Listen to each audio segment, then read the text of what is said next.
ગુજરાતમાં નકલી વસ્તુ, નકલી હોસ્પિટલો, નકલી શાળાઓ બાદ હવે બોગસ ડોક્ટરોનો રાફડો ફાટ્યો છે। બનાસકાંઠા જિલ્લામાં ગ્રામ્ય વિસ્તારોમાં અને અંતરિયાળ વિસ્તારોમાં ડિગ્રી વગર ડોક્ટર બની લોકોની જિંદગી સાથે ચેડા કરતા ઊંટ વૈદ્ય અને બોગસ તબીબોનો રાફડો ફાટ્યો છે। ત્યારે એમાંય ખાસ કરીને ડીસા તાલુકાના પાલનપુર, અમીરગઢ, પાંથાવાડા, ધાનેરા, દાંતીવાડા, દાંતા, અંબાજી, બાબર, દિયોદર, કાંકરેજ સહિત સમગ્ર જિલ્લામાં અને ગ્રામ્ય વિસ્તારોમાં અત્ર સર્વત્ર ભાડાના મકાનમાં કે કાચી પાકી હાટડીઓ પર રહીને ગરીબ અને મધ્યમ અને અભણ લોકોને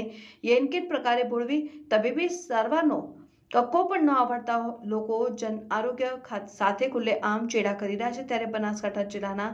આદિવાસી પંથકમાં આવેલા દાંતા તાલુકામાં કમ્પાઉન્ડરમાંથી તબીબ બનેલા 3 બોગસ ડોક્ટરો ઝડપાયા છે, જેમાં એસઓજી, આરોગ્ય વિભાગ અને સ્થાનિક પોલીસની ટીમે રેડ કરીને મોટા બામોતરામાંથી 3 બોગસ તબીબોએ ઝડપી લીધા છે અને પોલીસે સ્થળ ઉપરથી 99,000નો એલોપેથિક દવાનો જથ્થો જપ્ત કર્યો છે। વડિયા હોસ્પિટલમાં કમ્પાઉન્ડરની નોકરી કર્યા પછી 3 શખ્સો દાંતાના અંતરિયાળ વિસ્તારમાં ક્લિનિક ચલાવતા હતા અને લોકોના આરોગ્ય સાથે ચેડા કરતા 3 મુન્ના ભાઈઓને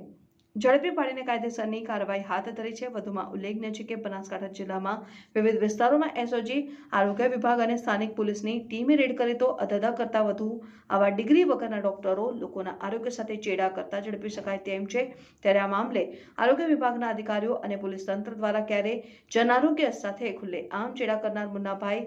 MBBS સામે પગલાં લેવાશે, એ મામલે લોકોમાં અનેક તર્ક વિતર્કો અને શંકા કુશંકા સેવાઈ રહી છે।